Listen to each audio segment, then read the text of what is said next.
Hi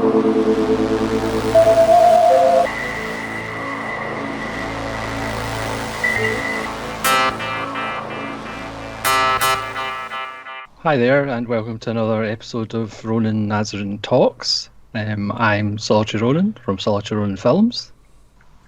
I'm Nazrin Prod from Nazrin Prod.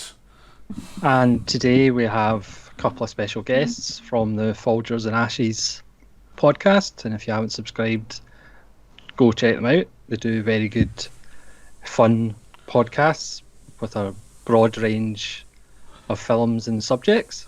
And occasionally enjoyable rants. About Christopher Nolan. Yes. So we have SGS Films.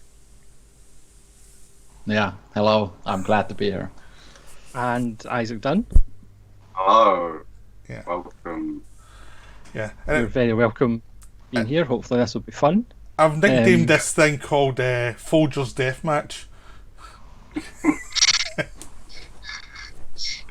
Which might give the wrong impression, but never mind. That'll be fun. We're remote violence only, not got to keep social distancing for violence. Yes.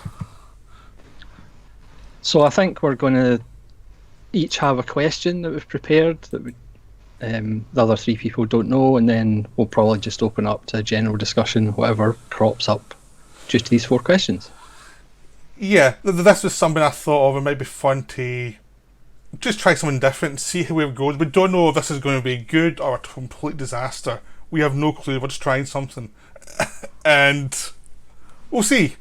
It might go somewhere, it might not go nowhere. We'll just want to see what it's like. But I'll go slightly back to Ronan since he's the maestro of introductions. Yeah. I was just going to say, Nazin, if you want to start with your question, because it was your idea, so you can go first. Right, yeah. The thing is, everyone knows my question, but I don't know anyone else's questions, really. Because I thought it'd be fun to, if we don't know the questions, and then Roden says, I don't like that, I like knowing what's coming. I said, tough, pretty much. Is that right? I think I've forgotten your question anyway. Alright, that's good. That shows you how little potential. Again, you forgot the question you gave me to do a video on until I did the video. So that's what we're. I've only got so much space in my memory for things. Yep. And so my question is, what is your view of politics within films, from the subtext to outright statements and true entertainment such as political thrillers? Like, what do you think of actually having politics in films? Like, when's it done well, when's it done badly, things like that? And does it annoy you or do you like it? Well, I would just say I think politics in film for me is better when it's not specific, because I think if it gets too specific, it kind of ages the film, and no matter how good that film is, like All the President's Men, for example, I do find you kind of watch that from a distance and you don't engage with it as much, because it's not really, yes, there's themes that we still have today, but I think if you get too specific with politics, there's a danger of aging the film. So, Isaac, what do you think? Yeah, I definitely agree with you there. I think it would obviously depend on what type of film it is. Like, what is the film striving for? Is it for entertainment, or is it just to inform? So yeah, as you say, like All the President's Men, it's obviously for entertainment. But I would welcome any point of view to be open for discussion in a film. But yeah, I would like to see both grounds covered, really. And yeah, I don't know. SGS? Yeah, I would say I prefer like political films that are more subtle and don't hit you in the head with their political themes, especially because usually with these political films, they usually go against my own political opinions, so it can get annoying if they really hit me in the head with their subject matter. Yeah. Yeah, because I was wondering, basically, I think a lot of political themes tend to be too complicated for a 90-minute film or 100-minute film. I think that sometimes something's inherent in the politics is just too complicated, so they try and cover it. A lot of time it's so simplistic, you end up getting really annoyed at the film. Yeah, I mean, I think it's better to have kind of socio-political rather than specifically political, because again, things like poverty, things like greed, unfortunately that's just always going to be there, so your film isn't going to age, because no matter where you set it, if it's about those kind of things, it will still be relevant. Whereas again, if you kind of zone into a specific event, I think that does. And like SGS says, if you make it particularly of a political slant, then obviously that's going to alienate people that don't actually believe or think that way.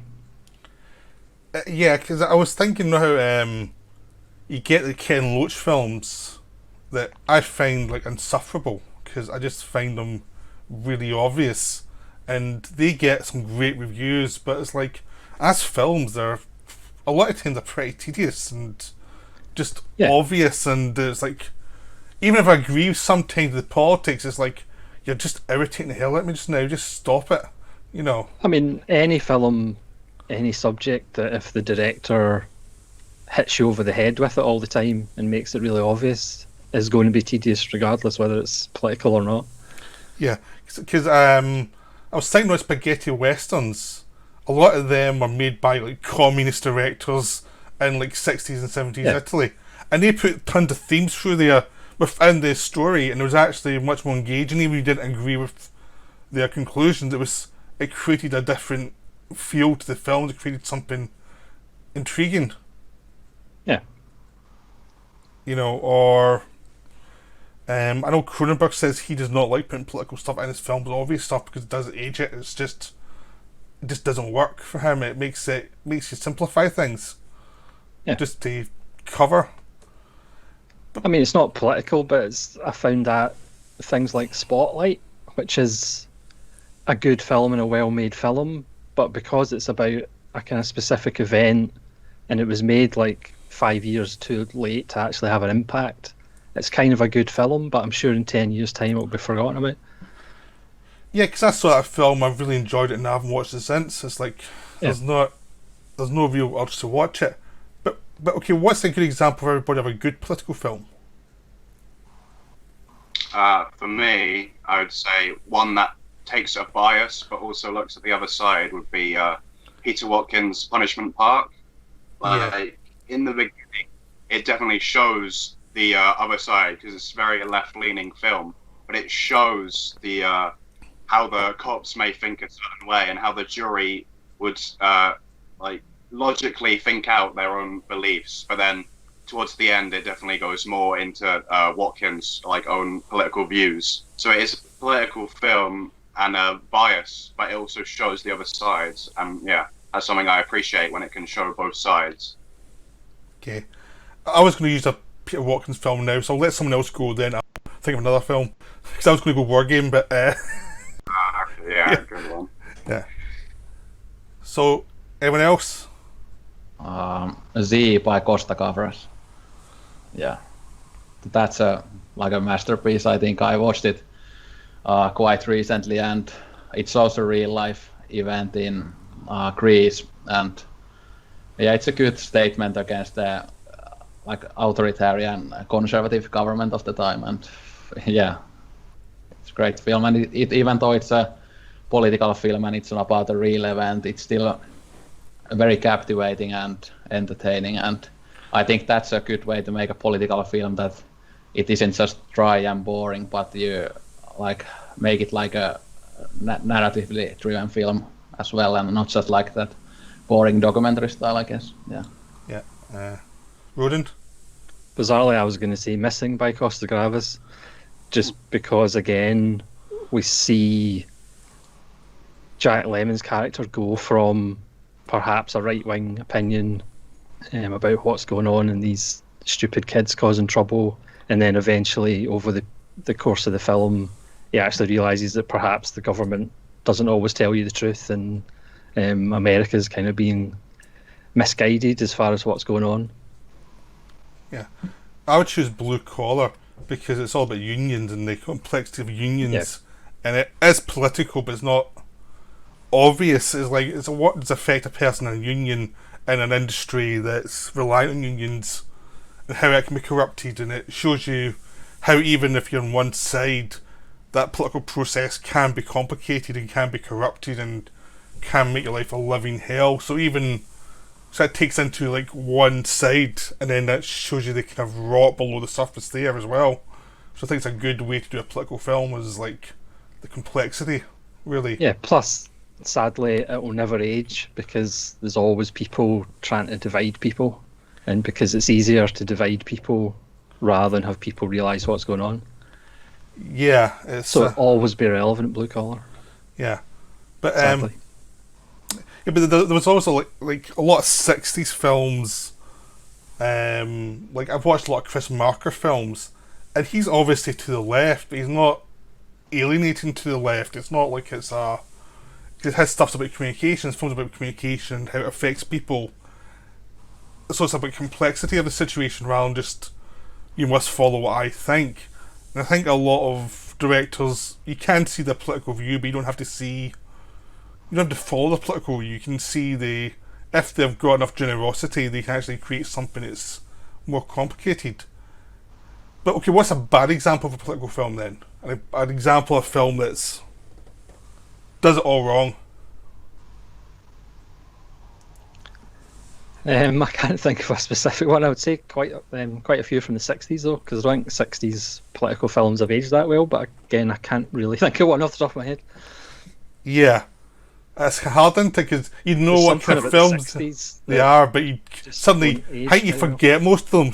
Those ones you just sort of junk like. Say, even though I love Antonioni, I'm going to say it's a Zabriskie point for me. It's a bit of a mess. Yeah, I know what you mean. It's all over the place, and yeah, for me that film just doesn't work, and you don't really, it starts off very politically strong with all the rallies at the beginning. I don't think he brings it all together like he does in his like earlier films. Yeah, it's like he's making too much of a point of it rather than. Yeah. Well, that's the thing. Sometimes if someone's so secure in a political belief, sometimes they try to push it too much and end up causing like havoc for the viewer because it's like you're alienating people. So I mean, the general thing is I think we see this nowadays is everyone's so PC and so woke that a lot of films become insufferable because it's like even if you kind of roughly agree with some of what they're saying, the way they're saying it is like absolutely appalling to watch because like this is just patronising drivel. I was going to say, obviously, with everybody desperate to be on the right side of history, as if that exists, whether films will be changing in the next few years as people latch onto this and they'll just be ridiculously left and like so overtly left that even people on the left will be like ashamed of them. Yes. Yeah, I think it's actually kind of starting to kind of people are kind of getting sick of it now. I think there's that comment, get woke, go broke, and where I think everyone's kind of getting the idea that not everyone likes this. So SGS, do you have any film that you think is terrible with the political side? I can't think of any specific one because I don't actually like really watch that many political films. I guess I should because I have a politics degree, but I guess that kind of makes me not want to watch too many political films as I have politics, like I say, important part in my life otherwise. So I kind of, when I watch films, I want to take a break from politics, I guess. So does anyone else have anything to say about political films? Is there anything that interests you about them, or is it kind of a subject you just try and kind of look at with, it's like, I don't know, films aren't very good at this kind of stuff. I mean, to be honest, if people say, oh yeah, it's a great new political film, you do kind of cringe a little bit because films shouldn't just be about that and people banging a message. Obviously, there's not as many right-wing films as there used to be. You could argue do people actually make overtly political films anymore? Because I think people are scared of giving an opinion because they know there'll be like a backlash no matter what you say, because people just get offended by absolutely everything nowadays. Yeah. I think it is that kind of thing. But I think it's just cowardice because I think people just want to make money, and anything political will be Yeah. viewed as a money loser, and I think that's just the way it goes, really. And as I said earlier, before we started, is like I don't just think cinema, because you've got 90 minutes, 100 minutes, is very good at giving you a concrete political message. I think it's much better to just have it within your story. Your beliefs will come out over time as a director, as a writer, just through the stories you tell. Really. Yeah. Because obviously the best directors leave things open to interpretation and they just show you stuff and then it's up to you to make your own mind, Yep. regardless I'd of give the genre. another example of, like, you mentioned Spotlight, for these kind of didactic, like, modern films that aren't going to be relevant in like 10 years. I'd give, like, The Big Short about the housing crisis. Yeah. It all feels very didactic and it's all like postmodern, and they break the fourth wall and everything. It just feels like a big lecture. Yeah. They try to make it as fast and entertaining as possible, and it just doesn't really pull it off. Well, I enjoyed that one, but I know what you mean. It's like Yeah, it's only relevant to if that's a problem in society. It's not relevant if it's not a problem. You know. Yeah, it's a history lesson film. But yeah, I agree. It's definitely more well made and like more entertainment value than something like Spotlight. Yeah. Yeah. Plus, you can do kind of overtly political stuff in a kind of almost expressionistic way, like Alan Clark stuff. Yeah. Obviously, some of his stuff is more overtly political, but something like Elephant is completely expressionistic, even though it's absolutely fantastic and tells what Northern Ireland's like, even though it's obviously just a series of random killings. But Yeah, like you can tell within the subject, like you know what the director means within the subject because it's within the characters and within the situation rather than within a message they're telling you. yeah, And that kind of comes I think I'd also point out that most of the great films we're listing are from like the 60s and 70s, so that seems to be really the hot point of the political films. And as I also mentioned, the kind of the Japanese new wave of the 60s, they're like very political stuff with like Shohei Imamura and like Masaki Kobayashi and all of those directors. They have like some very political kind of movement. But I think another thing that has arisen is all the great examples we've listed of. They're great like entertainment films at the same time. They're entertaining and they use the politics as more of a background, and they more use the like conventions of their genre rather than being like a history lesson. Yeah, yeah, they're well crafted films. But the human condition's very political with Japan. But it doesn't bang over the head about it. It's just that's a story, and you get the politics through the story. I mean, and especially as like a Westerner, like the Japanese like new wave films, they're very like educational without being boring. Like, because I'm not like well adversed in my Japanese history of the 60s. Like, yeah, the films are great, and then also they can teach you something at the same time as like a secondary. So that's what makes like the great political films like better than the worst ones. yeah. Because I've been watching all these Japanese yakuza movies over the last week, basically, and even they're like they're for entertainment value, but they're really dark. They're so much darker than any American gangster movie, and they do feel political about how horrible the yakuza are and how it's dog eat dog, and it is brutal about the conditions in Japan in the 60s and 70s as they've come out of the war and all the problems that are still there. And it's like, this is just really good stuff, but it doesn't bang over the head with it. It's just like, it's just there within the story, and you just feel like you're getting a lot about Japan you didn't know before within entertainment. I think like Asia in general, like we often like praise it as like a continent that they are like some of the best examples of the types of thing we're talking about. Like even like now, like the Asian films are more like informative politically without being dry. because you got films like Still Life from 2006, so that's like a modern example of a political film that's also a good film at the same time. So yeah, I think Asia, like on track record, has a great number of political films that are good. Yep. That's Asia's just good in general. Yeah. Yeah. It's like, I think from the lockdown, I've pretty much spent like a good 2/3 of the films I've watched since the lockdown started have been from Japan or Korea or China. It's like I've been hit a real kind of Asian turn. I you probably can tell that from my videos I've been making recently. It's like this guy's really into Asian films at the moment. It's just Yes, there's a general hint about that. yeah. It's all Hussy's fault from a touch of film, really. Yes. I've spent a fortune because of his recommendations recently. So Can I just quickly mention John Sayles? I'll only mention him for a couple of minutes, honest. right.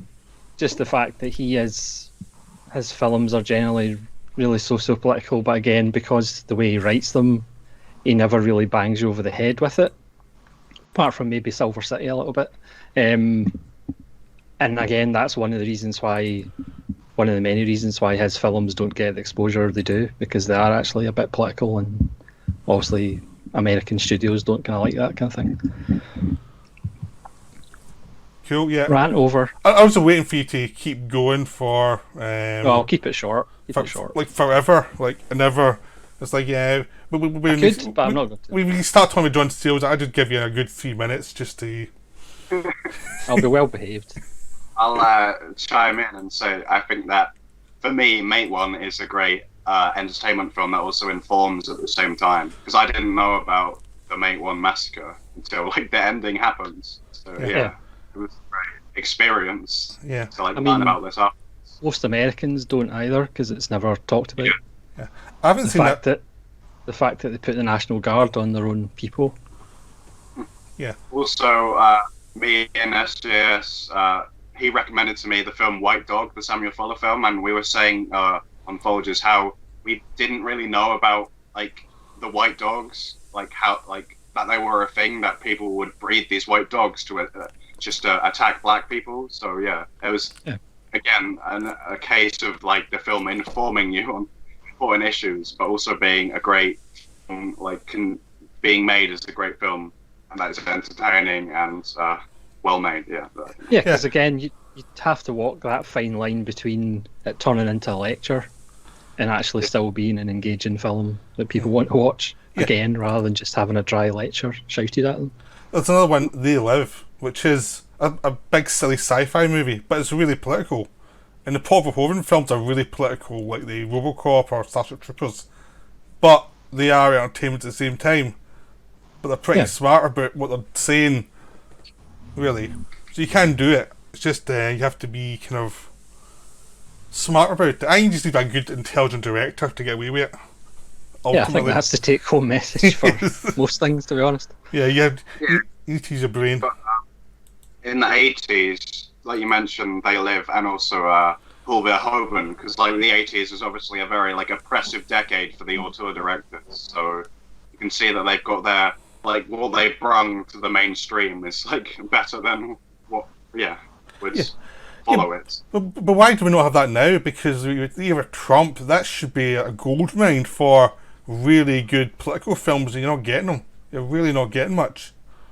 I think it comes back to the studios being scared But even and worried about profit. Even indie films aren't really doing that much.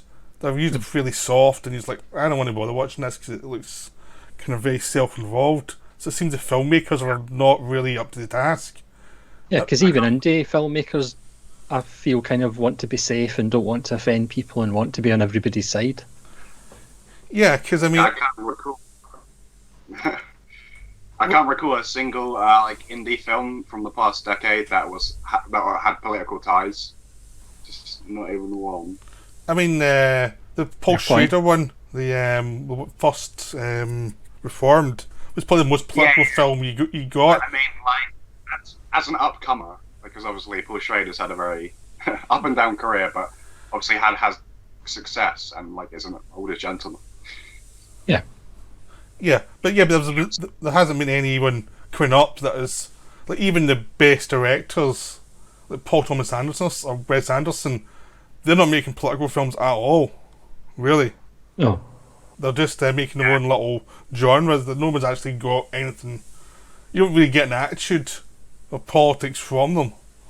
Like what their opinions are about anything. Really. I mean, the one, Paul Thomas Anderson seems to be the one that's most political, subtly though, with stuff like The Master and There Will Be Blood. Inherent Vice as well, because it's obviously Pynchon. He's Yeah. very political about a certain time in the 70s. Yeah. That was probably from the source material more than him. Yeah, but at least he's interested. He's not very overt about it. But at least when I said him, I realised maybe I'm the wrong person there. But yeah, because he is subtly political, but most directors aren't at the moment. It's kind of disappointing. You don't really get that much. It's interesting, yeah, you listen to the two Andersons, and like they're obviously influenced by Paul Thomas Anderson, certainly with classic Hollywood and Altman and all these directors, and Jonathan Demme, and they have like some political films in their catalogue. So yeah, it's not as prevalent as it was in the past, like the depth of political films with like the current directors.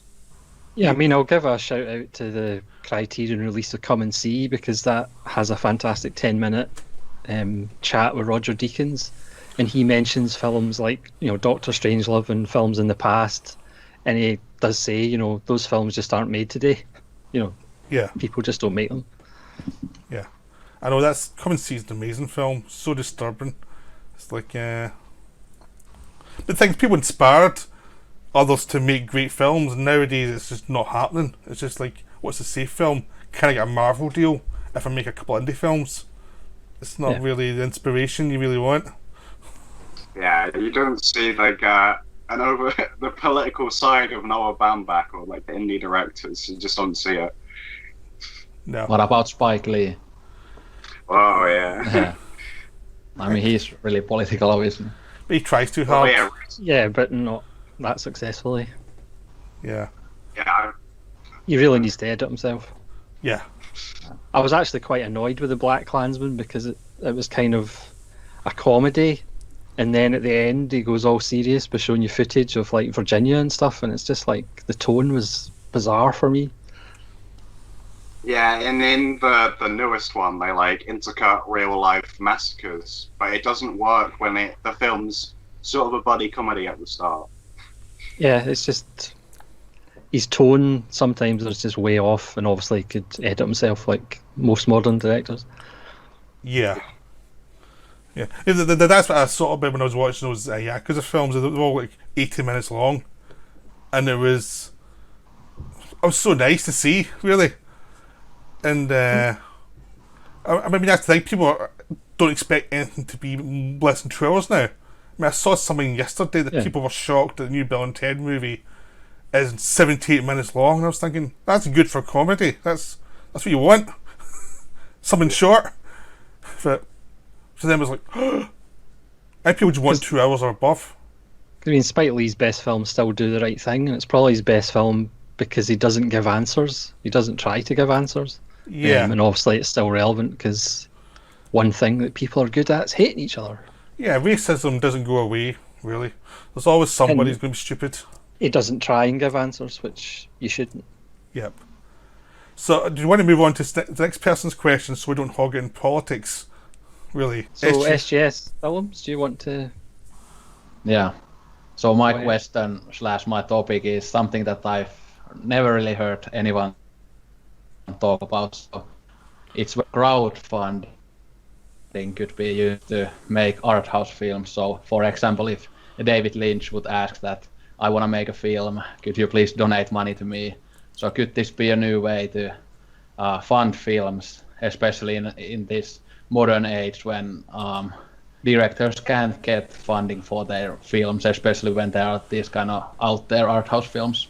Yeah, and obviously in the kind of the music world, we have already seen this phenomenon happen that bands can like raise money and then make an album. So I don't see why it couldn't be used in cinema as well. So what do you guys think? Yeah, I'll go first.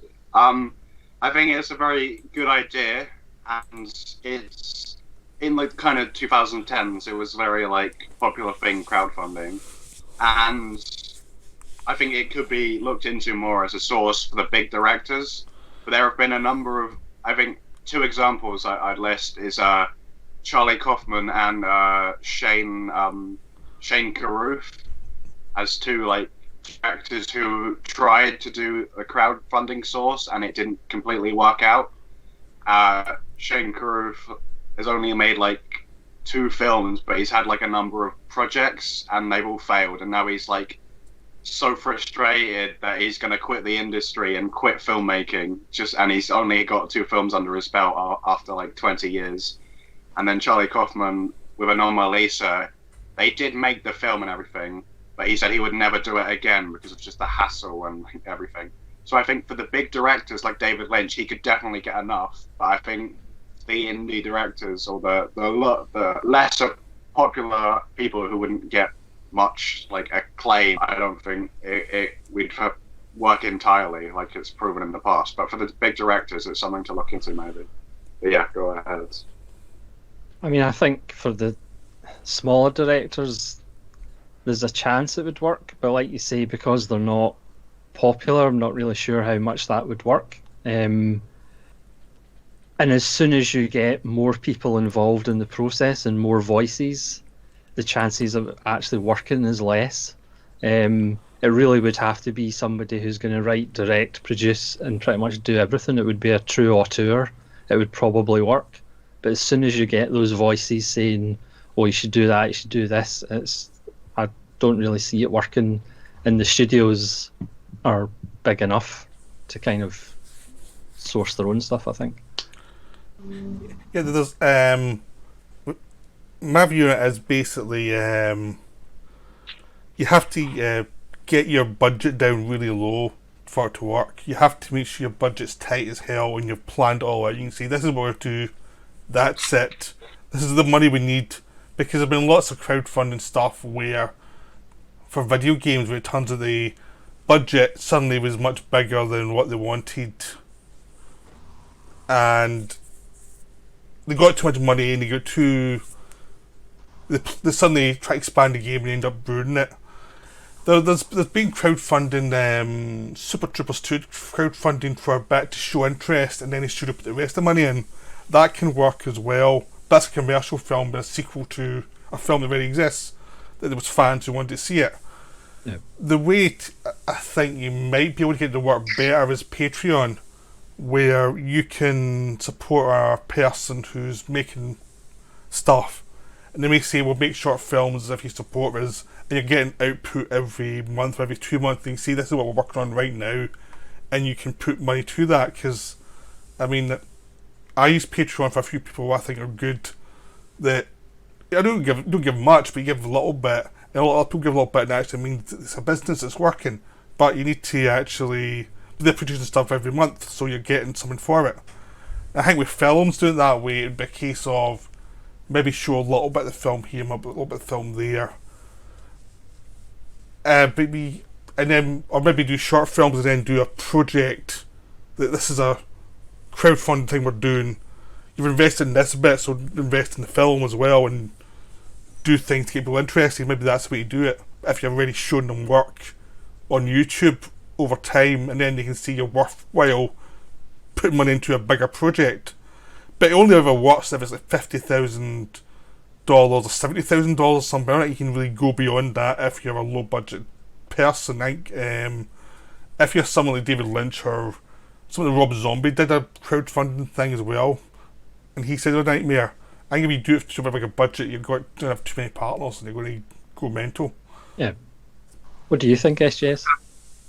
Yeah, I think it could work like with the bigger directors and maybe even the more lesser known ones, and I think the Patreon format would be really good because then you can give like perks to the donators. So you could, for example, when the film is done, give a high quality digital print of the film to everyone who donated, and then if they donated like a bigger sum, like a huge sum, like I don't know, 1,000, 2,000 and plus, they could maybe even visit the filmmaking process, so they could go to the set or something like that, and then you could also have behind the scenes videos and Q&A sessions monthly. So there are many kind of perks that you could throw the donators in with those perks. So Yeah. yeah. Yeah, I think with this, you have to show you're working really hard. People don't like giving money away to someone who thinks it's going to be lazy. If you show you're working hard and you're actually producing stuff, you've got a chance, but it's going to be a slow process. I think you have to do short films to start with just to show you've got something. You have to be able to show like what you're going to do, really. I think you're right. It would have to be kind of a limited budget, which means there has to be less people involved in the actual filmmaking process. Because obviously, as soon as you get more people involved, you have to pay them. So, not to turn it into John Sayles' show, but he made his last film for $1 million, and people at Hal Hartley make films for piddling amounts. And I have kind of said that if I won the lottery, I would give them money, but obviously, I'm never going to win the lottery, so it's easy to say that.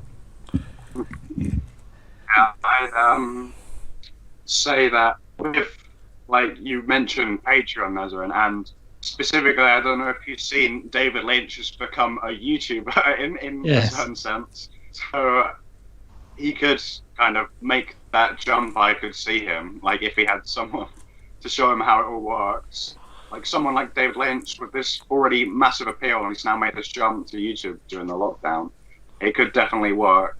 But also, as you said, people would have to prove themselves with short films and everything, so you'd already have to have kind of made already a film to get, like, it would probably be your if you're a really up-and-coming director, you'd have to at least have, like, good films under your belt already. So I'd, like, echo what Werner Herzog says, like, work in a steel factory, be a warden in a lunatic asylum and just earn the money and make the film yourself, and then for your second project, then you can crowdfund or whatever, now that you've proven your talents. Both jobs Herzog's probably done. Yeah, Yeah. probably. And was probably. He's probably the warden in the mental asylum. Yeah. The thing with digital now, it's like you can shoot stuff in digital cameras, and if you have talent, you can adjust things to actually make it work. I mean, you can. The editing software means you can do a lot of stuff afterwards as well. I mean, there's so much available to you if you actually put the work in. You just have to know what you want to do and actually organise. It's very hard, even on low budget though. It's going to be hell. You just have to accept it's going to be absolutely hell. Really. I mean, SGS could try it out, because obviously the success he had with his quarantine film. So you could actually try a project and see if you could actually get money. Yeah. It takes a while. You have to really work at it, and it's a slow process. But an interesting project. Yeah. I'm a big fan of, like,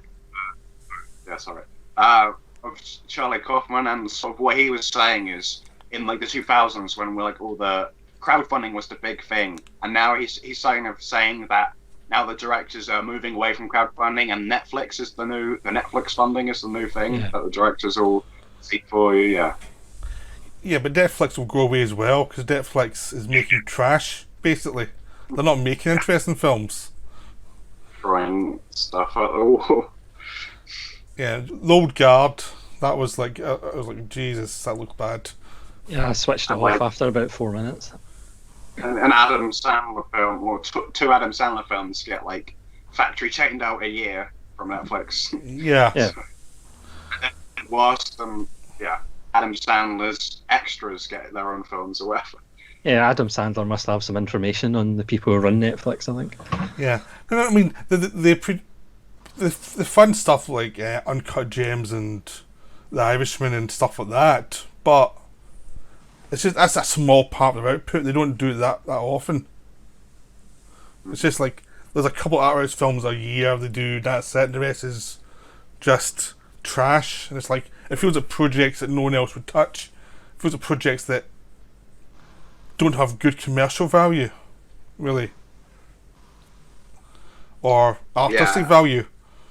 It's a very small number of actually good Netflix films, and I think people kind of forget that when they look at the other Netflix originals they put out. But it's more prevalent in something like the Amazon Prime funding, where you've got even less like good films that are from Amazon Prime funding. But you just like maybe 10 Like I think the Mike Leigh film Peterloo was Amazon and a couple others, but other than Yeah. that, complete just bin. Yeah, it's Netflix is a kind of dead zone for me because just like so many films that you do get some good ones, but they're making these certain films just to get awards to prove themselves, and the rest of the time it's junk, and the junk's not very good. You know, the studios have to put out films to get people going to the cinemas, so they have to at least try a bit. Some of the Netflix stuff is like, are you trying? I mean, did you see Bright? Yeah, And it's like, that's political, right? oh yeah, sure.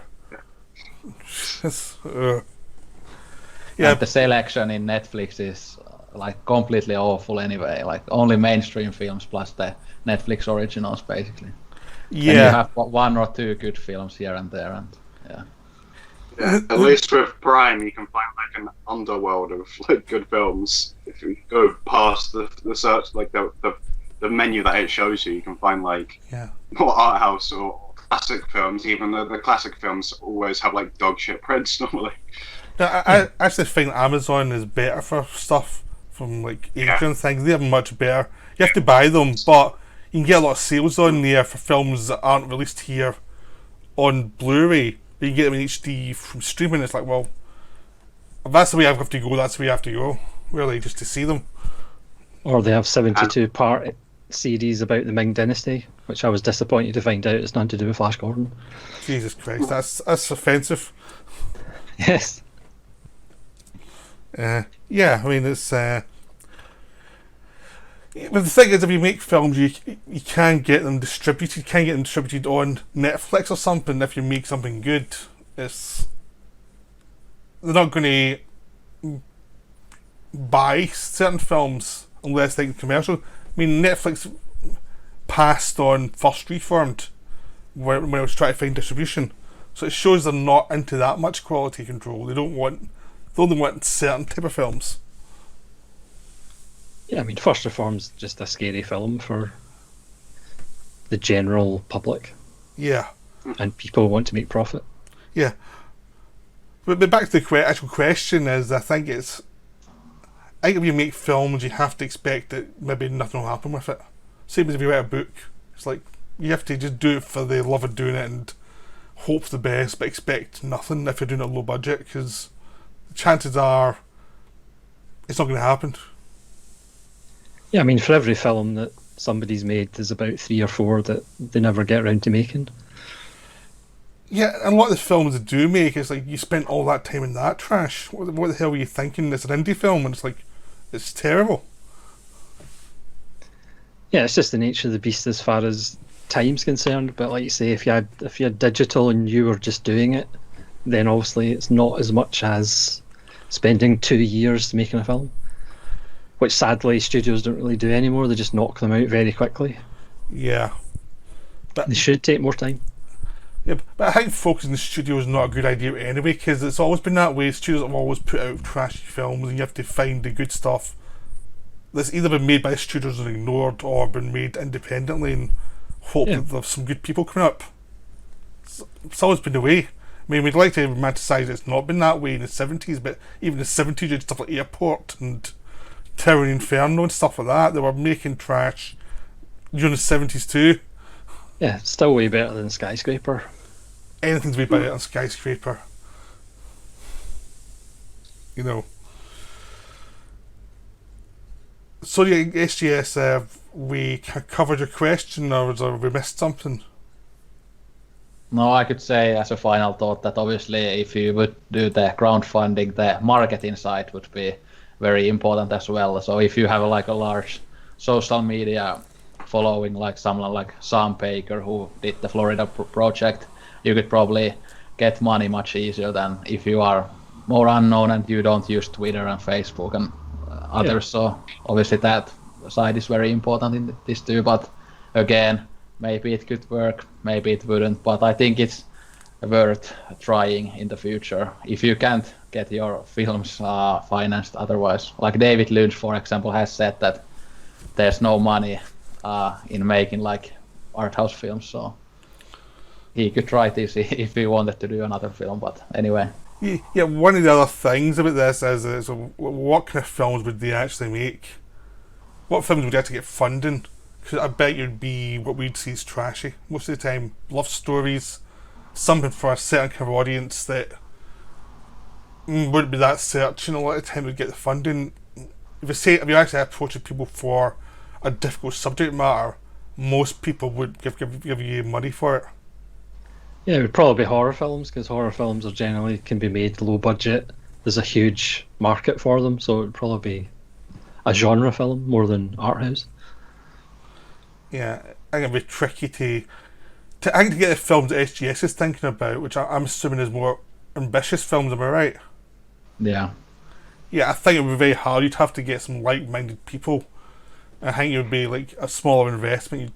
But that's how you have to do to go around to different companies to get money for like a Bellatar movie or something. That's why they're such low budget films, because no one's willing to invest that much money in a film that might not work. You know, you're going for a leap of faith really a lot of the time that they'll pull something off. Really, yeah, and with like the people who would invest in the project, they'd have to have like lots of faith in like the filmmaker, because otherwise, like, I'm not sure the director would want to share like the entire script, everything that's going to happen, and give all these behind the scenes footage and all these extra scenes. He'd want to like wait until it was released. Yeah. So the people who were funding would have to have a lot of faith in the person. So yeah, like only like a couple of big figures like David Lynch has like a huge following, like compared to other art house directors. Yeah, I think over a certain amount of money, you'd have to give them the script. Yeah. You know. And then if it's leaked online, like, people wouldn't want to see it anyway. Like, yeah, I know. It's a tricky thing, because people, there's so many ways that you go wrong. So again, you'd have to faith. I think that's a case of building up faith and doing a Patreon for a while first, and then maybe crowdfunding. So you got faith in people that, yeah, you can produce something. If you're doing something ambitious, then you'd have to build up the good faith as this person's worthwhile funding. But and then, if you like managed to pull off the whole crowdfunding, would you then release it yourself, or would you like take it to a studio or Netflix? Like, you'd have that afterwards, and to like worry about how would you distribute it. Yeah, I think you'd have to have different plans for different possibilities, and just see if we get the distribution, we'll do it this way. If we don't, we'll do it this way ourselves. I think you'd have to have that in your business plan, really. And if you were gonna like release it yourself on YouTube, you'd have to worry about if you use copyrighted music, you have to pay for the rights yourself. Yeah, so you'd have to budget all of that stuff in before you started. So you'd probably have to avoid any copyright stuff. You'd have to actually have a cheap composer to do it for nothing, hope they're good, and so it'd take a lot of work. It's not to say it couldn't be done, it would just take a lot of work. You'd have to really be dedicated. And it's like, who's dedicated enough to do it? There would be some people, but most of them probably would be dedicated to doing something commercial, because it'd be easier. And then get that Marvel deal afterwards. Exactly.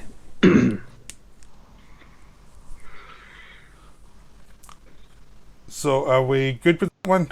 Are we? Yeah, I think so. Yeah, I'm happy. Yeah. So, Isaac, do you want to ask your question? Sure. So I like to focus on the use of like sentimentality in film. It's often used as a negative, like in reviewing, like film criticism. Like being sentimental is like a really negative thing. I want to focus on Spielberg as like a modern example and what he's inspired into as like the blockbuster guy. You get this type of sentimentality and sentimental moments that have seeped into the culture. But then the correct, like whether you agree or not, the correct use of sentimentality in the older directors like Frank Capra, John Ford, and Charlie Chaplin say. So what do you think? How do you correctly use sentimentality in a film? Is basically the question. Okay, I say you don't, because I don't like Capra or John Ford or Charlie Chaplin that much. Yeah. Like, I think they're just as sentimental as Spielberg. It's just Spielberg gets it now because he's a modern director, but he's following a tradition that I don't like. I think sentimentality in any art form is weak. It's easy as doing a horror stuff, doing a jump scare. In a lot of ways, it's just that same thing of it's a convention, and I don't really like it that much. But I like sentiment. I just don't like sentimentality. Like I love Uzu, but I don't love Capra because I think it's a different level. Anyway, I'll shut up now and let someone else answer. I mean, I would say it's usually on a case-by-case basis, plus a lot of the sentimentality that we're used to is because we're told how to feel in a lot of films by musical cues, and if those musical cues weren't there, you perhaps wouldn't react in the same way. I think certain films are very manipulative with musical cues, and you do kind of understand how important music is, because if you watch the same film silently, it obviously doesn't have the same impact because it's not always dialogue that's sentimental. A lot of it is that swelling up of music. There's plenty of examples of sentimental films that don't do that, or there's a thin line between being moving and being sentimental. So it's that kind of it's a very thin line, and it's hard to kind of describe. But I think a lot of it is, do you feel manipulated into feeling that way by the filmmaker and by the composer? Yeah, it's a really hard question. I mean, I like all the classic directors that you mentioned, John Ford, Frank Capra, Charlie Chaplin. All of those are some of my favorites. But then obviously, as everyone knows, I'm not a fan of Spielberg, but I don't know really why is that, because I like the sentimentality in the old films, but I don't like it in Spielberg films, but I really don't know why. I think with Spielberg, it's more just his kind of that bland modern Hollywood visual style, and it's just, I don't know whether my disliking of him comes from the sentimentality, even though I often mention that fact. But yeah, it's a very hard topic, I think. I mean, I don't think he's the most sentimental director in the world. I think there's people that do it worse than Spielberg does. But again, it is a difficult subject to kind of what's moving and what's sentimental. I mean, yeah, it's a very, I guess, subjective, like, instinctual thing. And what you've been saying made me question whether I'm kind of feeding into the classic films because of their reputation slightly, just because it's popular to hate on Spielberg in certain circles. Yeah. Maybe that's me feeding into it. And like you say, there's certainly musical cues, especially in the Chaplin silent films. Like, if you'd watched it silently, it wouldn't have the same effect. Whereas if you watch like the silent version of Passion of Joan of Arc, it still like has the same like a powerful effect. Yeah. Whereas I'm not sure Chaplin would. Yeah. But then people would say the Passion of Joan of Arc isn't sentimental; it's moving. So it's that kind of. It's a degree of emotion, really. It's like what's the degree of emotion you like in a film? Like. I'm very suspicious of someone trying to get like cheap emotion out of me. Like you have to earn it. You have to put the characters through hell to earn it from me for the emotion. I think I've spent a lot of time in a lot of films. The characters get emotion easily, and I think sometimes that is a problem. But I mean, the Spielberg films I really like that are. I think are very emotional, like Empire of the Sun. I think it's a very emotional film at the end because it's earned, because he's went through absolute hell at that point. The same way some of the Schindler's List had that horrible end scene where it was trying way too hard, and it ruined what was a good film until then because it was suddenly going towards sentiment. So I think it's a case by case basis sometimes, but I don't know how you know when you see it with something. Yeah. Get someone to skin another time, someone just gets on your nerves. It's grating. But also, if someone tries for sentiment and fails horribly, it can be really funny to watch if you're being cynical as well. I mean, to be honest, you go sorry. like Tough Guys Don't Dance, the famous Ryan O'Neal film. Oh God, oh man, oh God, oh man. So yeah, he's trying to be all sentimental, and it's like infamously one of the worst scenes and deliveries of all time. Yeah. Yeah, up there with I Want My Room Service from Johnny Mnemonic. I mean, I was going to Also, say. Oh, go ahead. Sorry. No, I was just No, going to go ahead. say. Personally, I kind of have more of a problem with certain films as far as romance in films compared to sentimentality. The people who meet each other and after, a couple of hours, they're madly in love with each other, or the classic, they go through a stressful situation together and then all of a sudden they're like getting married at the end of the film. And I know by its form you have to condense the story into 2 hours or whatever, but I find romance sometimes more jarring and offensive and stupid than sentimentality. That's Yeah. just, Yeah, I was gonna. Yeah. All right, so go on.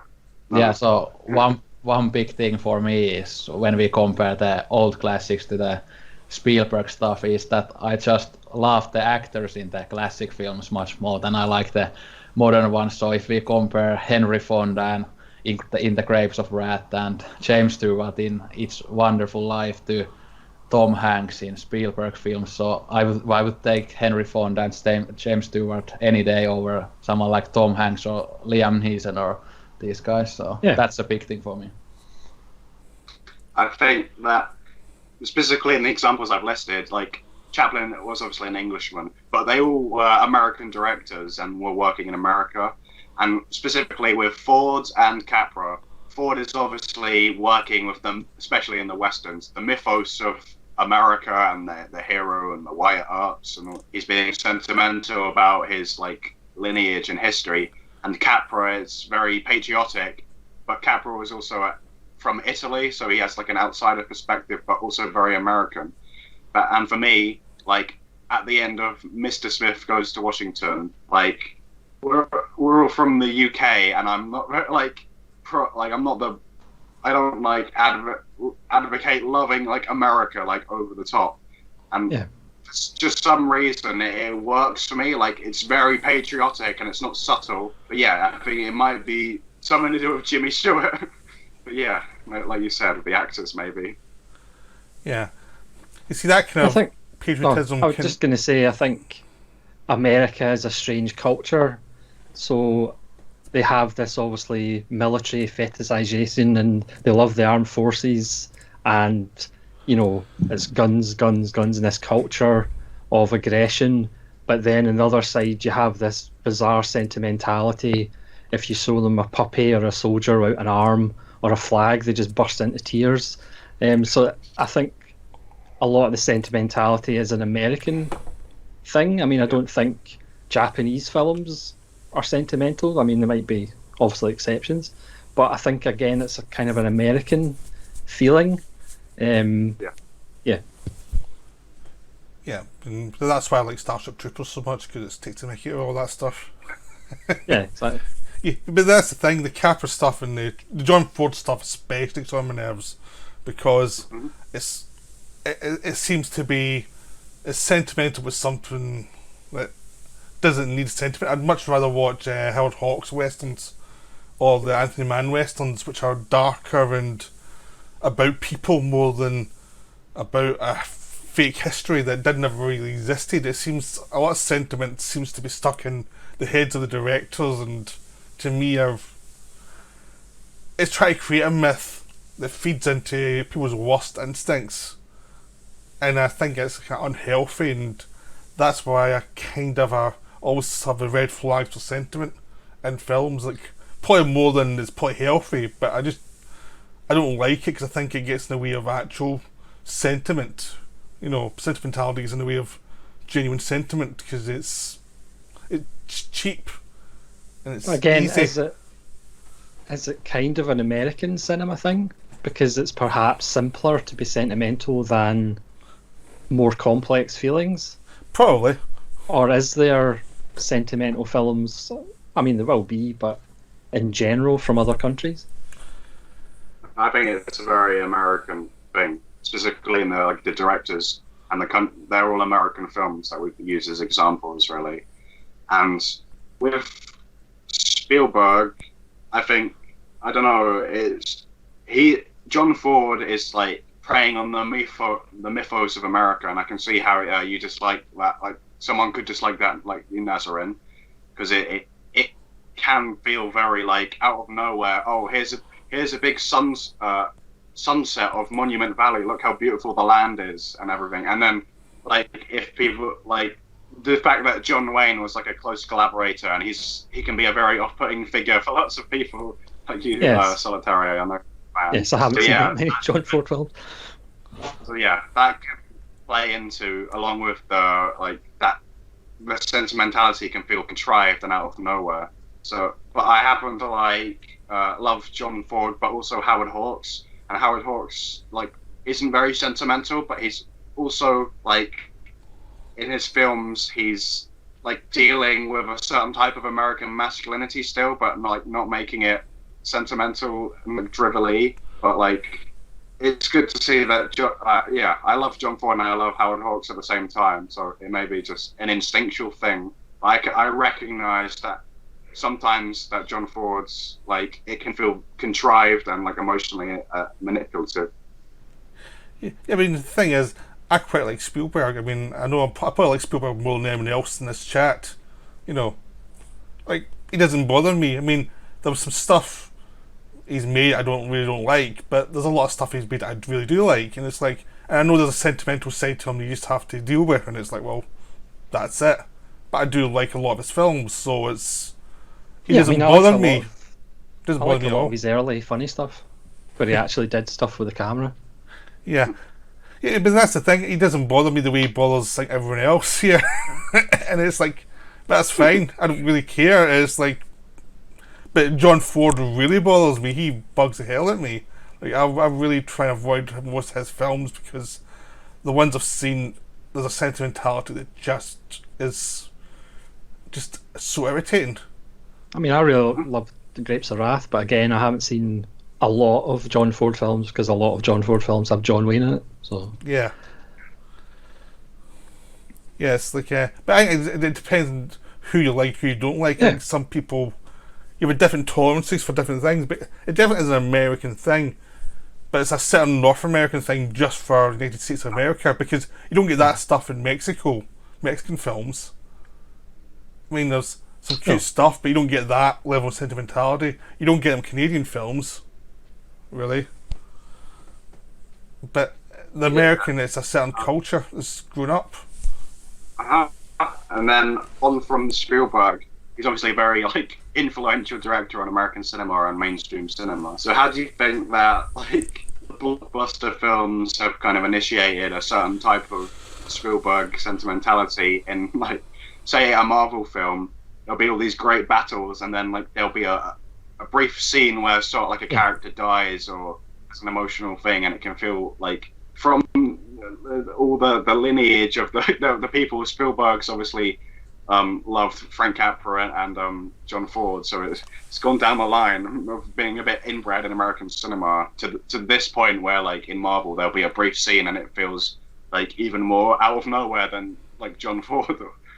yeah, I mean, I think it's to show, oh look, we are human, and oh look, we can appeal to different audiences because here's a bit where we've all to cry, and again, it's manipulative, and it's probably to say, oh, we can get sort of a branch of the female audience because let's have a wee bit of romance or let's have a wee bit of emotion before we go on to kind of mindless CG battle.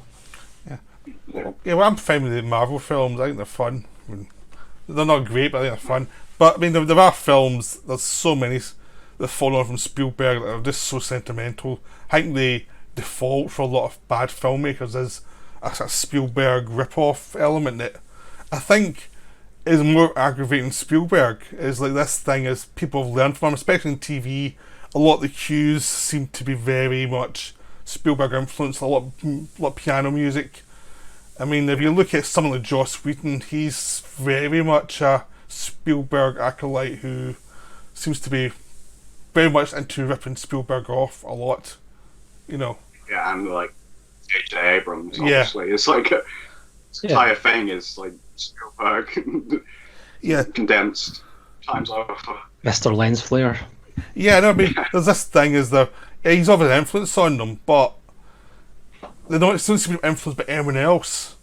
Really, there's no influence outside of that kind of 80s Americana that I think's pretty crushing if you're a movie fan, because it's very myopic and very limited. Yeah, because at least Tarantino talks about Italian films or Japanese films and Asian films, whereas kind of other mainstream American younger directors, they're pretty much just brought up in American films and they don't really mention films from anywhere else. Spielberg famously said, if you if the only thing you digest is the movie brats of the 70s, go back and see all the people that they loved, because that's like nothing, because that's where I got everything from, pretty much. Yeah. I mean, if you like Spielberg, look at the movie brats as well. Look at Milius, look at De Palma, look at Scorsese.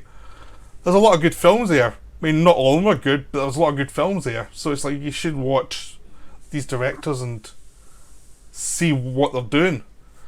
But I think they're so focused on being Spielberg imitators that it becomes a real problem, because I think it's created this blandness. And it's also taken something that Spielberg did in the 80s, which was an aversion to politics. Spielberg does not deal with politics directly at all, ever, or even a suggestion of it. It's always vague and nothing. And they've taken that from Spielberg and became these very vague directors. You know, and it's... Yeah, I'll compliment Spielberg for like a second and say that I'm glad that he didn't like take specifically the John Ford thing, but he made it his own, because his sentimentality is like very outsider in like the suburbia, the outsiders. Yeah. It's like relating to being an odd and everything. So I'll give him that he made his, like, he isn't just stealing it directly, he made it his own, but unfortunately that's become well ingratiated in the culture to the point of nausea nearly. Yeah, I think that's the big problem with Spielberg, is his influence is much worse than anything. It's like, when you look at Michael Bay, he does all the horrible stuff he does, and then he does a Spielberg homage all the time as well, and it's like, this doesn't match. You're like doing all this stuff about with these like scantily clad women for ages, and then you try and be sentimental, and it's like, this doesn't work. Like, what the hell are you doing? And it creates this kind of response. I think we've reached the nadir of the conversation if we're mentioning Michael Bay. Yeah, but he is the kind of the guy who tries to something like Pearl Harbor, which is it's something Spielberg would have did perhaps 10 years earlier. I know, he's tried to Spielberg, but he fails so badly at it. And actually, he's not the worst. The worst is Roland Emmerich, who's a German tried to Spielberg, and he's making trash film after trash film, some of which I enjoy at a trash level, but they are terrible films. They are unwatchable trash, and he's tried to Spielberg so badly, and he's like dominated the industry for 20 years, and he does all these really sentimental films that also an influence on other directors, and creates another level of, well, just recycling trash. Yeah, because the most disturbing...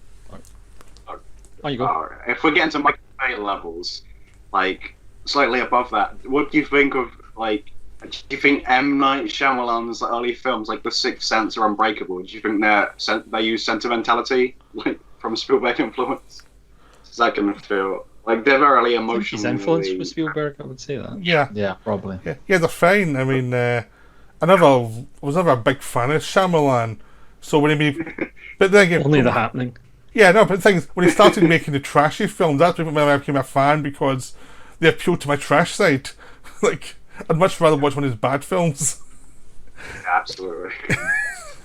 Just back to Bay briefly, is the sad fact that Michael Bay will start influencing filmmakers, and probably has influenced filmmakers, which is more disturbing than Spielberg. I know. It's like, everyone's influenced by what they see, and if the people who are influenced are just taking the most basic level from the people who influence them, it causes a problem. And I think the big problem with Spielberg and the sentimentality is the depth of ideas you get. Because most mainstream films now have no ideas, and they're so unambitious, and it's like, it's really hard to watch a lot of the time.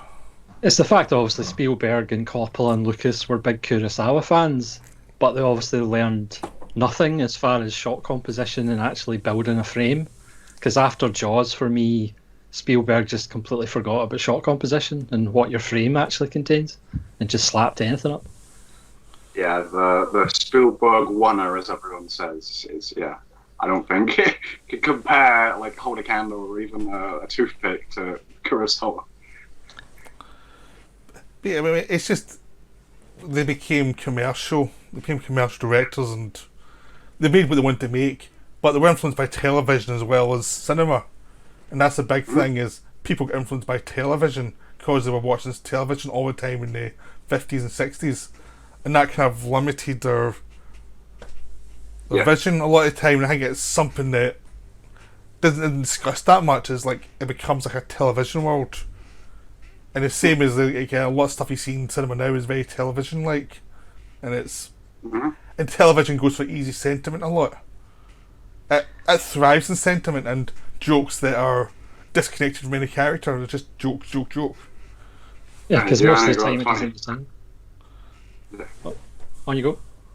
I said, oh, you've only got 25 minutes, so if you can kind of emotionally manipulate someone in that time quickly, they're more likely to remember, like, out of thousands of seasons of episodes, this particular show.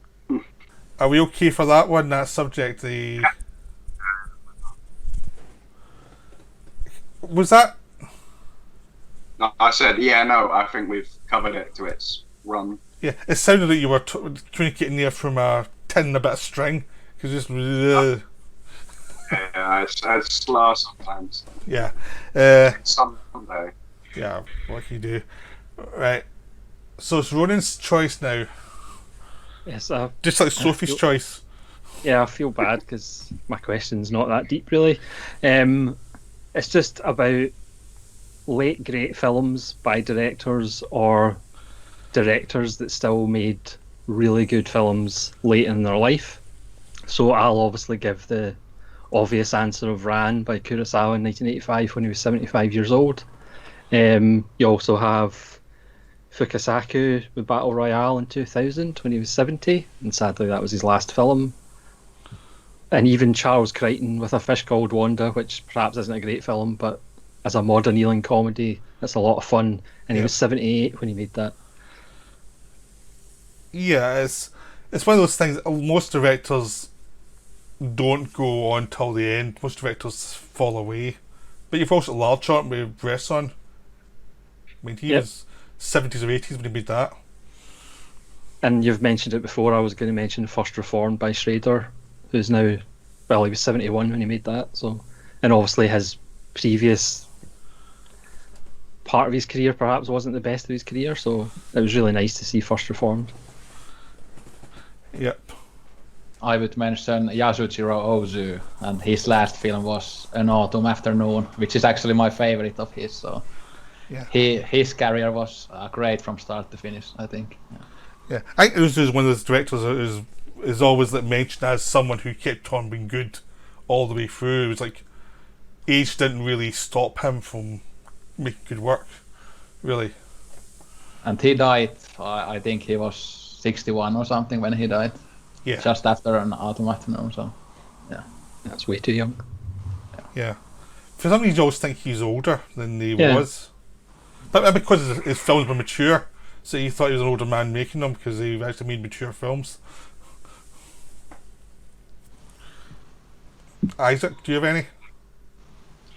Yeah, I'm struggling to think because the pattern normally is they make a great film at the beginning, then fall off. So I don't really love many modern Scorsese films, but some of them recently have been better than, say, Gangs of New York, where The Irishman is more tolerable than Gangs of New York. But even then, it's a trim. Yeah. I think everyone knows I have problems with The Irishman, but I liked Hugo a lot. Hugo was a good, solid later film. Yeah. And Wolf of Wall Street, if they trimmed the last hour down about a half, would have been a good film. It just went on forever. But then again, that's the director basically remaking his old films. Ultimately. But so did Howard Hawks at the end. He was remaking Rio Bravo a couple of times. Rio Lobo. Yeah, so it's like Buñuel is a good example. He was making good films till the end. What was his last film? It's the one with the two women playing the same part. What's it called again? The obscure object of desire. Yeah, that's one of his best films. That was his last film. So Yeah, two different actresses and a third person doing the voice. yeah, it's wonderful. It's fantastic. I mean, Melville, Unfleet's not his best film, but it's still a good final film. Really. Apart from that train thing with the model. But that's one little mistake. Yeah. Well, a film I really like, Sleuth, by Mankiewicz, when he was 63, 1972. I really love that film. Yeah. If we look at Isaac's shelves, there's the new Kieslowski box set. So he made Three Colors Red as his final film. So that's his best film for me, at least. So Krzysztof Kieslowski had a great career. Kubrick, with Eyes Wide Shut, I would say it's a great film. You know, I need to rewatch that. More like Kubrick was like consistently great for his entire career, pretty much, except for like a couple of early works. well, the early works you learn how to do your job, so I mean, you just shouldn't hold that against them. Even the Kubrick's early works, I like, even though they're not his best. Yeah. I was going to say, well, which directors should have retired early, but that would be another whole episode. Yeah. Because you have lots of directors retiring after their first film. Yeah, I'm looking at my Criterion collections now, trying to find other ones. Yeah, me too. There's like, I mean, Herzog is obviously a very prolific director, so he's had like kind of gaps where there've been less like the 90s, and then Grizzly Man comes out, and then but now he's got a bit of hype with the Family Romance LLC or whatever it is. He's always making good films. There's always something coming out with him that's good. So it's like, if you're a fan, yeah, it's always good Like stuff. two amazing careers. Yeah. I guess I should be patriotic for a while and say Aki Kaurismäki, because he only made good films, so from start to finish, from the mid 80s to 2017, only good films. I thought you were going to see Rennie Harlan.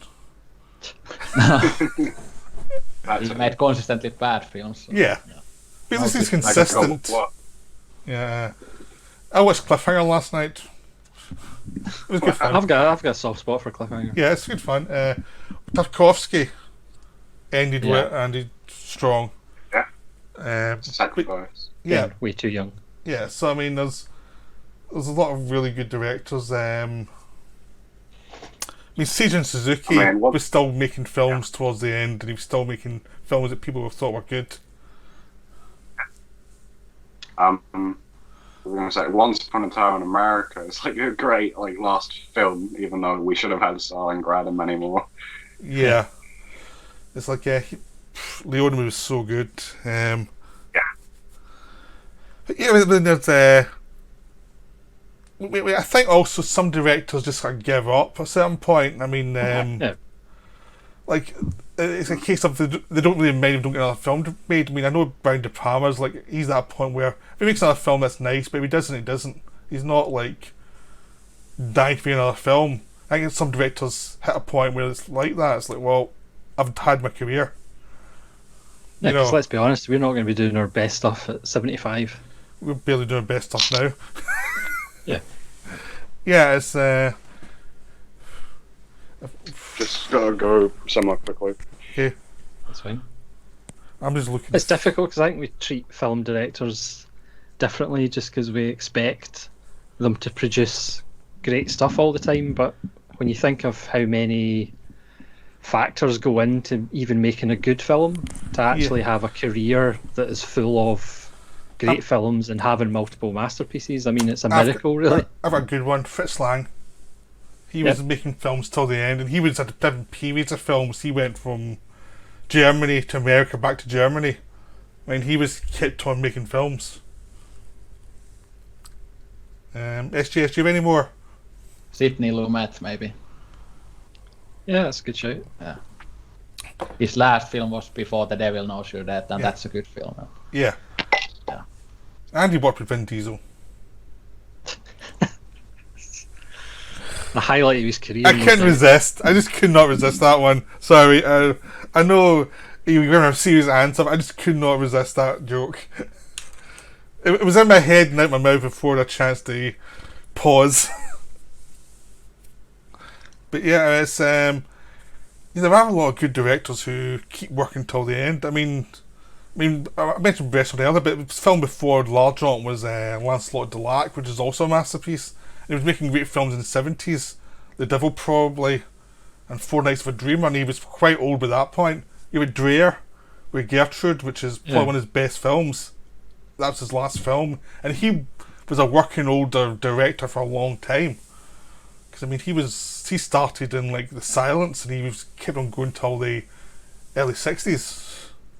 You know, he was a working director for a long, long time. I suppose I should mention Bergman as well. Yeah, Fanny Alexander was no slouch, or Saraband was very good as well. Yeah. That's his last feature. Yeah. Saraband was a film I saw in Edinburgh Film Festival, and it was shown then. And then me and my friend Gavin got absolutely hammered in a celebration of Bergman's career, as we call it. Yeah, plenty of directors would kill to have Fanny and Alexander at any point in their career. Yeah. Yeah, it's like... I think it's an easy thing to say that directors burn out, but I think just certain directors burn out. People lose their interest, people lose their passion. But a lot of directors are... keep their interest up. But there's other directors who just seem to work for the sake of working. Yeah. Spielberg's making West Side Story. Why is he making that outside of just wanting to make a film? There's no reason to make that film. But again, a lot of it is we hold people in the film industry to a higher level, but sometimes we forget they've got bills to pay. Obviously, once they get to a level, those bills are a different level, but some people do just treat it as a job. Because the stat that I saw, there's something like, I can't even remember the number, there's something like 150,000 actors in the American Screen Actors Guild, and there's only ever 5% of them working at any one time. Yeah. So it is a job, you have to take jobs. Yeah, I know. It's there is that, but I think if someone has a reputation for excellence, you expect more from them. If someone's just a hack, they're always going to be a hack, you don't care. But certain directors, you expect more. But I also respect directors who realise they've burnt out and stop making films. John Carpenter hit a point where he realised, I'm not making the peak films I was before. It's just time to stop. I've got money. I'll just stop. You've got to respect that. Richard Lester was the same. He stopped at a certain point. It was just I guess it's respectful as well if you realise you've had your time and it's time to move on. It's just, I think we look at directors differently. Yeah. But sometimes we forget they're human beings with lives. Yeah. But I think it's also good to know that trying to stop. But apparently Kurosawa, his wife, was always trying to get him out of the house because he was a nightmare to live with, because he was a madman director. She was like, just go make another film, please. Just rearranging all the cutlery. Yeah. There are directors that go on way too long. I think the big example of that one is Ridley Scott, who has been making... Yeah, he should have stopped 20 years ago. Yeah, he keeps on making films in his 80s now, and it's he's not making a film you think should be made by an 80-year-old. He's making films that are he's trying to be a wannabe still of the film industry, and it's why are you doing this yourself? Shouldn't you just retire now? Yeah, he's another guy that's had a huge influence, but not necessarily a positive one. Yeah, it was visual, but most of his films have no ideas in them, and even his best ones, you think, were these ideas from other people, or were they accidental, or what? Because so many films do not have ideas. Yeah, they're literally style over substance, and they're not really that stylish anymore. No. Is everyone else going silent? I've a couple more. I don't know if you mentioned Orson Welles. If you're going to discount Other Side of the Wind, F for Fake's a great last film. Yeah, Outside of the Wind as well is a very interesting film. It's still... It's interesting. Yeah, it's it's nothing to scoff at. It's one of those films. It's like, well, at least he was trying to do something unique. Yeah, I'd rather. I'm glad it's released rather than not. Yeah, Yeah, it's definitely worth seeing once in your life. yeah, Yeah, talk about a filmmaker with 85 other projects that never happened, yeah, It could be sadly. yeah. Eisenstein ended on Ivan the Terrible Part 1 and 2. Yep. Yeah. Eisenstein's one of those directors I respect more than I like. You know what I mean? Yeah, I just find his films to be very distant.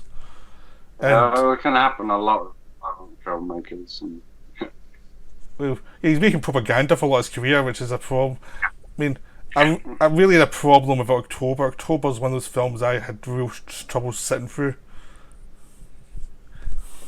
and yeah, in the first discussion, we mentioned propaganda films and like what our views on them are. But yeah, I like Baruch Potemkin a lot, but I don't know. Yeah.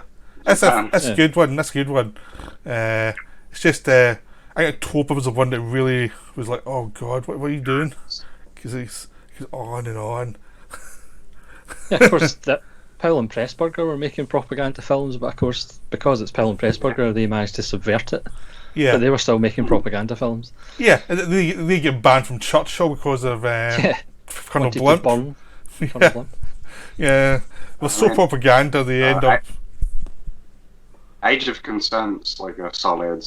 Like if you discount The Boy Who Turned Yellow, Age of Consent is a good last film. Yep. Yeah, and Peeping Tom's a good one to get banned from the industry for. Yeah, that's Yeah. next level. So is there anyone else we've forgotten that's...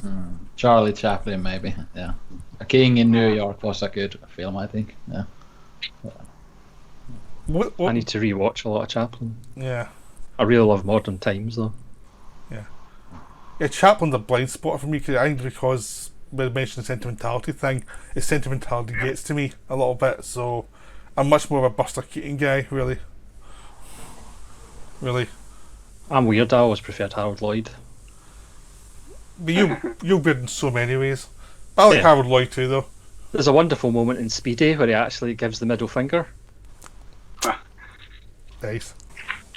So I think I've covered all the questions. I don't know whether people want to sum up what we've talked about. I think the takeaway is if you're a good director, you're going to make good films. That's the bombshell from today's discussion. Yeah. So, Isaac and SGS, do you want to tell us about what you're up to in your channels? Wow. On the Folgers, we've got the 10th episode on, the special 10th long episode, so that'll be up soon. Yeah. And did you watch all those Highlander films? We did. Not Yeah, recently. Yeah. yeah, a few months ago.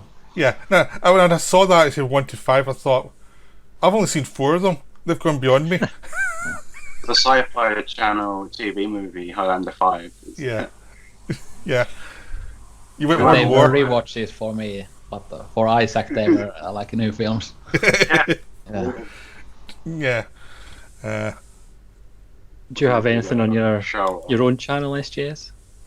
Yeah, I'm gonna get back to uploading soon. Yeah, I've been up to different things and haven't watched too many films, so that's why I haven't made videos lately. But there are a couple of videos coming very soon. Yeah. And my channel will be back in a week or two. I'm taking a breather as well at the moment. I think in midsummer, sometimes you need to take a bit of a breather sometimes, and slowly come back. So, but the one person who keeps consistent is Ronan, who seems to still be churning them out. Show off. Yeah, and I'm going to work too, so it's like, Yeah. what are your guys' excuses? I don't know. That's downright gloating.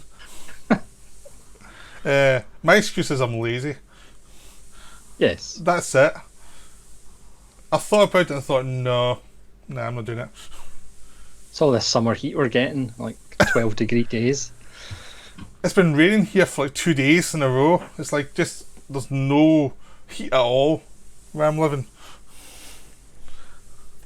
So, thanks everyone for joining in, and we hope you enjoyed listening to this one. It was fun to meet. We're trying it out, see what it looks like, but I think it went pretty well. Yeah. So, so thanks everyone for joining us, and we'll see you soon. Bye everyone. Bye, everyone. Bye. Thanks for inviting us. No bother. Cheers. Bye.